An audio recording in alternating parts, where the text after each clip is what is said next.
Hello दोस्तों, क्या आप जानते हैं कि सिल्क यानी कि रेशम कैसे बनता है? इस कीड़े की मदद से रेशम कैसे बनाया जाता है? और क्या आप जानते हैं कि चीन ने सालों तक इस रेशम को दुनिया से छुपा कर रखा? वो भी सैकड़ों सालों तक चीन ने ऐसा किया। चीन तो खैर है ही ऐसा, लेकिन ये सिल्क यानी कि रेशम आखिर बनाया कैसे जाता है? इस वीडियो को अंत तक पूरा जरूर देखें। आपको खुद ही पता लग जाएगा कि कैसे एक छोटे से कीड़े की मदद से, जिसे सिल्क वॉर्म कहा जाता है, रेशम बनता है। और कैसे एक कीड़ा खुद तो मर जाता है लेकिन हमें एक रेशमी मखमली मुलायम सा चमकदार कपड़ा दे जाता है। दरअसल ये रेशम का कपड़ा महीनों की मेहनत के बाद हाथों से बनता है। रेशम का कपड़ा काफी मुलायम, चमकदार और साथ ही साथ काफी मजबूत भी होता है। और यही वजह है कि रेशम के कपड़े की बराबरी आज तक कोई और कपड़ा नहीं कर पाया है। और यही एक वजह है कि जिस वजह से रेशम का कपड़ा काफी महंगा भी होता है। दोस्तों, ये सिल्क पहली बार कैसे बना है, इसके पीछे भी एक बेहद इंटरेस्टिंग कहानी है। इसके बारे में भी हम जानेंगे, लेकिन उससे पहले जान लेते कि ये रेशम बनता कैसे है। दरअसल ये रेशम के कीड़ों से बनकर ही तैयार होता है। आपको लगता होगा कि जब रेशम के कीड़ों से ही बनता है तो रेशम के कीड़े की उम्र काफी ज्यादा होती होगी, लेकिन ऐसा नहीं है। आपको जानकर हैरानी होगी, लेकिन इस रेशम के कीड़े की उम्र 2 से 3 दिन की ही होती है। जी हाँ, आपने सही सुना, इनकी उम्र सिर्फ 2 से 3 दिन ही होती है। माना कि इन रेशम के कीड़ों की लाइफ सिर्फ 2 से 3 दिन की ही होती है, लेकिन ये कीड़े सिर्फ इतने से समय में ही रेशम के धागे बनाने का काम कर जाते हैं।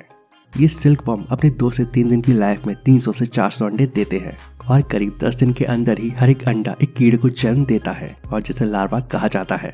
और इस सिल्क वॉर्म के जन्म के बाद कुछ टाइम तक ये कीड़े अपने मुंह से लिक्विड प्रोटीन छोड़ते रहते हैं, और जब ये लिक्विड हवा के कांटेक्ट में आता है तो ये सॉलिड बनकर धागे का रूप ले लेता है। इस प्रोसेस की वजह से इस कीड़े के चारों ओर एक गोला जैसा बन जाता है, और जिसे कुकुन कहा जाता है। और ये रेशम का कीड़ा इस कुकुन का इस्तेमाल अपने रहने के लिए करता है, और फिर इस कुकुन के जरिए ही सिल्क यानी कि रेशम बनाया जाता है। अब सिल्क बनाने के लिए कुकुन को गर्म पानी में डाल दिया जाता है, और इस वजह से इसमें मौजूद कीड़े मर जाते हैं, और फिर इस कुकुन से ही सिल्क बनाया जाता है। और यहाँ अब एक कुकुन से कम 500 से 1300 मीटर लंबा सिल्क का धागा बनता है। वैसे आपकी जानकारी के लिए बता दूं कि भारत में 5 तरह के सिल्क का प्रोडक्शन किया जाता है, जिसमें tropical tussar silk, mulberry silk, oak tussar silk, eri silk और मूंगा सिल्क। भारत में मलबरी सिल्क का प्रोडक्शन कर्नाटक, आंध्र प्रदेश, जम्मू कश्मीर, तमिलनाडु और पश्चिम बंगाल में किया जाता है। और नॉन मलबरी सिल्क का प्रोडक्शन छत्तीसगढ़, उत्तर प्रदेश, उड़ीसा और झारखंड में होता है। दोस्तों, ऐसा माना जाता है कि चीन ने 30 सेंचुरी तक सिल्क प्रोडक्शन को दुनिया से छिपा कर रखा था, लेकिन आज के समय में चीन और जापान के साथ साथ भारत, इटली, फ्रांस और स्पेन में भी रेशम का प्रोडक्शन होता है। इस रेशम की शुरुआत चीन से हुई थी, और चीन में काफी लंबे समय से रेशम की खेती की जा रही है, और चीन से ही ये सिल्क दुनिया भर में पहुंचा था। और ऐसा भी माना जाता है कि चीन के लोगों को रेशम बनाने की कला 4000 साल पहले से ही पता थी।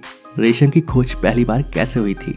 कहा जाता है कि चीन की रानी ने एक रेशम के कीड़े को गलती से गर्म पानी में डाल दिया था, लेकिन फिर अगले दिन पानी वाले बर्तन से चीन की रानी ने रेशम के धागे निकलते देखे, तो इसके बाद उन्होंने रेशम के कीड़ों को पालना शुरू कर दिया। और फिर बाद में रानी ने इन रेशम के धागों का इस्तेमाल कपड़ों को बुनने के लिए किया, और फिर यहीं से रेशम के इस्तेमाल की शुरुआत हुई।